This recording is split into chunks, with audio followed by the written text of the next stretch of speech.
Assalamualaikum warahmatullahi wabarakatuh. Alhamdulillahi rabbil alamin. Allahumma salli wa sallim ala sayyidina Muhammad wa ala ali sayyidina Muhammad. Ilahi anta maksudi wa ridhoka matlubi a'tini mahabbataka wa ma'rifatak. Alhamdulillahi rabbil alamin. Pada kesempatan ini adalah pertemuan pertama pengajian hadis Arba'in Nawawi yang ditulis, disusun oleh Imam An-Nawawi rahimahullah wa radhiyallahu an. Kadang-kadang kita tertukar antara Syekh Nawawi dan Imam An-Nawawi. Syekh Nawawi biasanya untuk penyebutan seorang ulama asal Banten yang wafat di Mekah. Beliau adalah penulis kitab Marah Labid Tafsir dan juga ada hadis Tanqihul Qaul dan beberapa hadis yang lainnya dan kitab yang lainnya ditulis oleh Syekh Nawawi. Sering disematkan di belakangnya Syekh Nawawi Al-Bantani. Adapun Imam An-Nawawi, penulis hadis Arba'in ini adalah seorang ulama yang kelahiran Damaskus, yang sekarang Syria, itu disematkan namanya Imam An-Nawawi Ad-Dimashqi. Beliau banyak menulis kitab di bidang fikih, juga ada Raudhut Thalibin. Di bidang hadis juga banyak, yaitu Syarah Sahih Muslim, itu ditulis oleh beliau. Juga Riyadhus Shalihin, itu juga disusun oleh beliau. Dan ini hadis Arba'in Nawawi, juga disusun oleh beliau. Dari namanya Arba'in, seakan-akan menunjukkan hadisnya berjumlah 40 hadis. Tapi isinya sesungguhnya ada 42 hadis. Kenapa? Apa alasannya? Insya Allah kita akan bahas di kemudian hari. Sebelum kita memasuki muqaddimah kitab yang ditulis oleh Imam An-Nawawi, kemudian mengkaji hadis 1, 2, dan seterusnya, kita alangkah baiknya mengenal dulu mu'alif hadal kitab. Penyusun, penulis kitab ini, yaitu Imam An-Nawawi. Siapakah beliau? Kalau dalam kitab-kitab, nama beliau suka ditulis Imam Muhyiddin Abu Zakaria Yahya bin Sharaf An-Nawawi. Apakah namanya Muhyiddin? Bukan. Muhyiddin yang tertulis di awal nama beliau itu merupakan lakobnya. Pada masa itu, seorang ulama yang menyebarkan agama Islam, yang ilmunya luas, yang murid-muridnya banyak, karya-karyanya banyak, sering dilakobi, dijuluki dengan Muhyiddin, yang menghidupkan agama. Abu Zakaria, apakah beliau punya putra yang namanya Zakaria? Atau apakah beliau punya banyak putra? Bukan. Abu Zakaria itu tidak menunjukkan bahwa beliau punya putra yang namanya Zakaria. Karena dalam riwayat sirah yang paling sahih dan mu'tamad, Imam An-Nawawi rahimahullah, beliau tidak pernah menikah. Artinya tidak mungkin punya anak. Pada masa itu, seseorang yang bernama Yahya kerap dijuluki dikunyahi dengan Abu Zakaria. Karenanya Imam An-Nawawi yang bernama Yahya itu, beliau dikunyahi dengan Abu Zakaria. Karenanya di namanya ada Muhyiddin Abu Zakaria. Nah, itu lakob dan juga kunyahnya. Nama asli beliau adalah Yahya. Ayahnya Syaraf. An-Nawawinya karena beliau lahir di kota Nawa. Imam Ibnu Mubarak mengatakan jika seseorang yang tinggal beberapa tahun di satu wilayah, bisa 4 tahun, bisa 40 tahun, dan seterusnya, boleh menisbatkan namanya dengan wilayah itu. Misal, saya asli dari Tasikmalaya.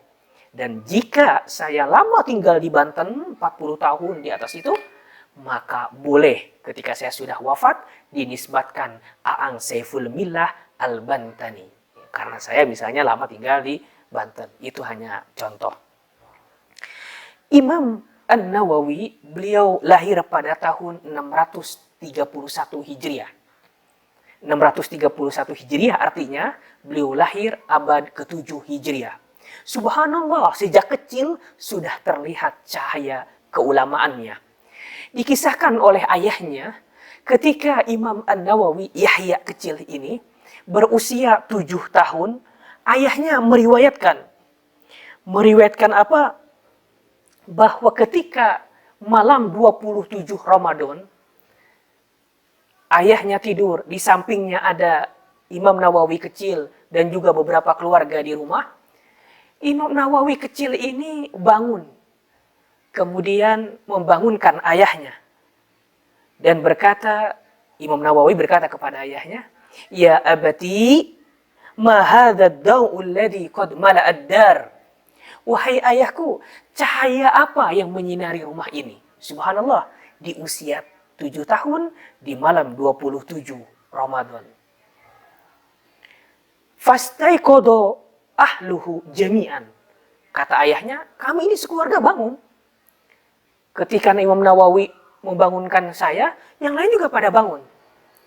Karena Imam Nawawi mengaku melihat cahaya di rumahnya.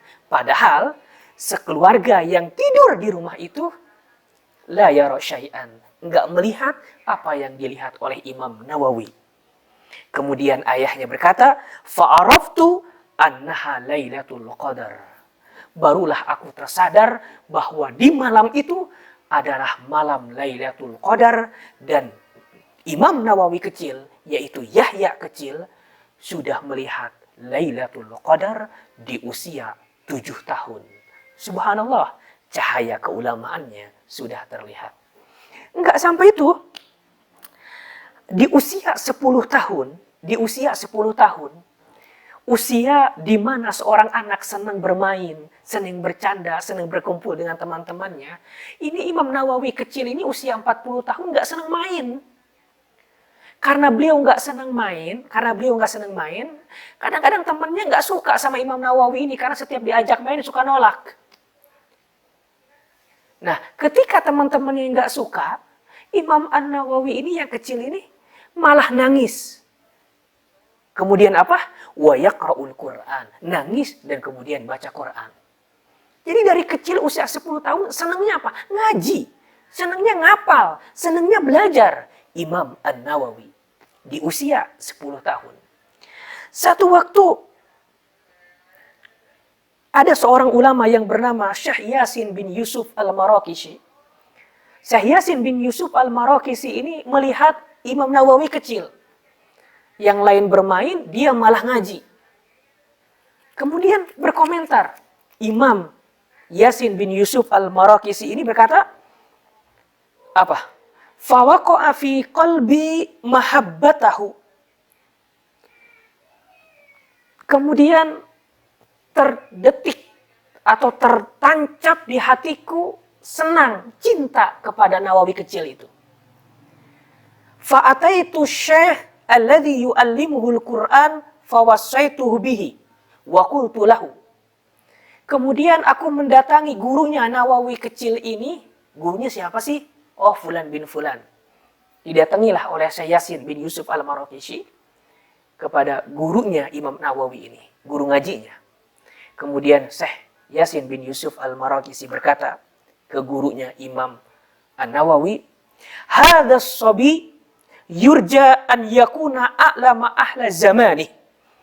An yakuna a'lama ahli zamani wa azhadahum wa yantafi'un nas bihi." Tolong jaga anak ini, karena aku berharap, aku yakin anak ini kelak akan menjadi orang yang paling berilmu di masanya. Dan orang yang paling zuhud di masanya. Dan masyarakatnya nanti kelak ketika dia sudah besar akan mengambil banyak manfaat dari apa yang Allah anugerahkan kepada anak ini. Subhanallah. Kemudian ditanya oleh gurunya Imam Nawawi, guru ngajinya, "Amunajjimun anta?" "Hei, Syekh Yasin, apakah engkau itu ahli nujum?" katanya. "Peramal." Kemudian Syekh Yasin bilang, "Bukan. Lastu munajjiman, aku bukan peramal. Aku hanya ra'aitu fi wajhi syai'. Aku melihat di wajahnya ada sesuatu. Firasat saja." Benarlah kata Rasulullah SAW, "Farasyatul mu'min haqqun." Firasat seorang beriman benar. Firasat bukan peramal. Dan sekarang kita tahu Imam An-Nawawi, subhanallah, seorang alim, seorang ahli zuhud terkenal sampai saat ini. Itu di usia 10 tahun. Di masa emas-emasnya, masa muda-mudanya, Imam An-Nawawi ini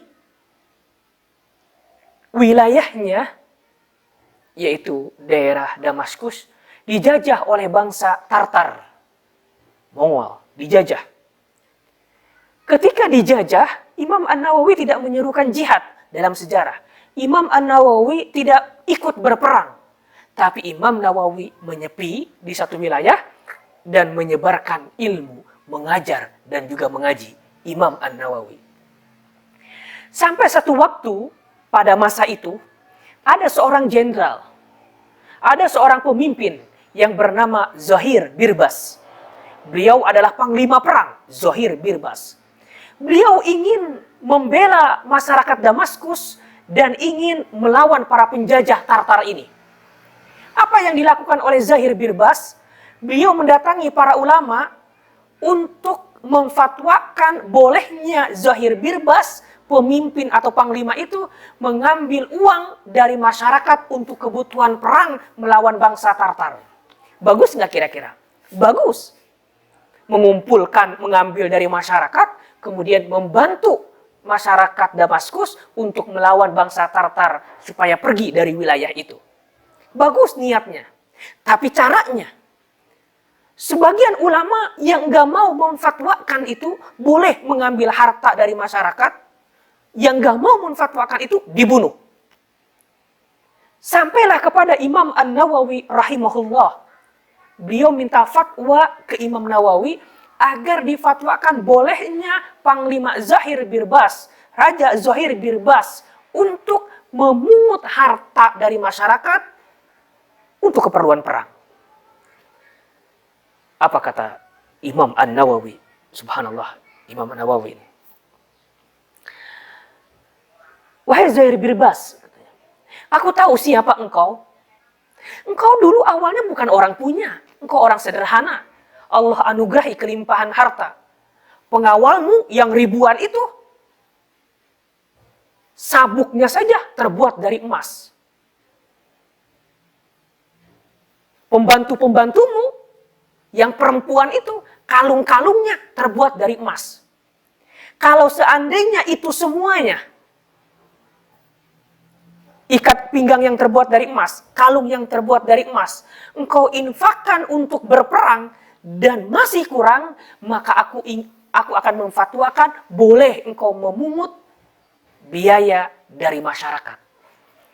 Tapi jika engkau belum berinfak, belum engkau mulai dari dirimu sendiri, aku tidak ingin memfatwakan demikian. Imam An-Nawawi ingin mengajarkan, kalau ingin mengajak orang lain berjuang, contohkan dahulu. Berkorban dulu. Jangan ini mah kita ngajak orang lain untuk bersedekah, kita sendiri nggak bersedekah. Kita ngajak orang lain untuk jihad, kita sendiri nggak jihad. Kita ngajak orang lain untuk bangun masjid, infak, sodako, kita sendiri nggak berinfak. Harta kita masih banyak. Imam An-Nawawi maunya ibda binafsik. Mulai dulu dari kamu. Infakkan dulu semuanya. Apa yang kamu miliki. Kalau kurang, baru akan saya fatwakan, boleh mengambil dari masyarakat. Raja ini nggak mau. Singkat cerita, ada seorang pengawal berkata ke Raja Zuhair Birbas, "Ma sababu adami qatlika lahu?" Wahai Tuan, kenapa enggak engkau bunuh aja Imam Nawawi ini, seperti halnya engkau membunuh ulama-ulama yang enggak mau mengeluarkan fatwanya?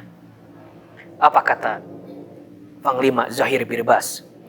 Kullama aradtu qatlahu ara inda katifaihi sabu'ain asadain yuridani iftirasi fa'amtani'u min dhalik. Wahai pengawal, setiap aku ingin membunuh Imam An-Nawawi ini, aku melihat di antara dua pundaknya ada singa yang siap cerkamku. Masya Allah. Bukan berarti nggak membunuh Imam Nawawi. Panglima ini setiap ingin membunuh Imam Nawawi, dia melihat di antara pundaknya ada 2 binatang buas singa yang ingin menerkam. Maka itu aku nggak berani untuk membunuhnya. Subhanallah. Ini adalah karamah Imam An-Nawawi. Karamah Imam An-Nawawi. Saya nggak tahu Imam An-Nawawi punya ilmu apa. Wallahu alam. Tapi yang jelas, seorang alim, seorang abid akan dijaga oleh Allah Subhanahu wa ta'ala. Allah akan turunkan tentara-tentaranya untuk melindunginya. Demikian pengenalan sosok Imam An-Nawawi rahimahullah radhiyallahu an. Semoga kita bisa melanjutkan dalam muqaddimah hadis Arba'in Nawawi di pertemuan selanjutnya. Namun karena Imam An-Nawawi beliau menyampaikan di dalam syarah Sahih Muslim, yasil sawabu qiraatil Quran lil mayyit. Jika kita menghadiahkan bacaan Al-Quran untuk orang yang sudah wafat, maka pahalanya sampai.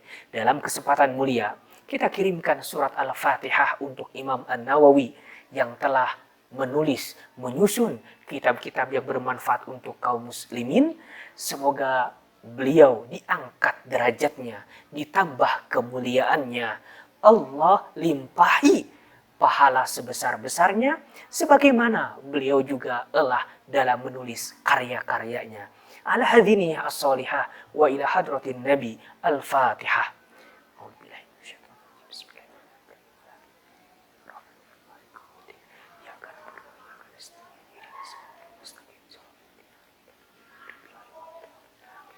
Demikian, semoga ada manfaatnya. Insya Allah pertemuan selanjutnya kita akan bersambung di muqaddimah hadis Arba'in Nawawi.